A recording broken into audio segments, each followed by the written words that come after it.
নমস্কার বন্ধুরা, আমি চলে এসেছি একটা অন্যরকম রেসিপি নিয়ে। খুব সহজেই বানিয়ে ফেলা যায় চিকেন পকোড়া।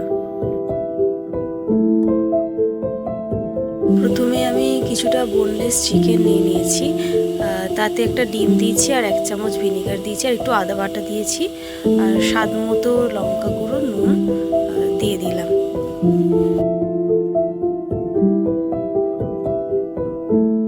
এরপরে আমি একটু কর্নফ্লাওয়ার দেব। কর্নফ্লাওয়ারটা একটু 2-3 চামচই লাগবে। আর আমার একটু ময়দাও লেগেছে যাতে ভালো করে পকোড়াটা হয়, মানে গোল গোল করে, মানে টাইট মতো হয়।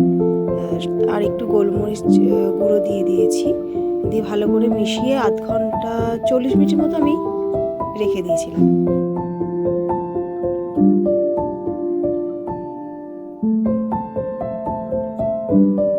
40 মিনিট পর আমি কিছুটা পেঁয়াজ থেতো করে ওর সাথে মিশিয়ে এই পাকোড়ার সাইজ করে আর কি গরম তেলে ভেজে নিলাম।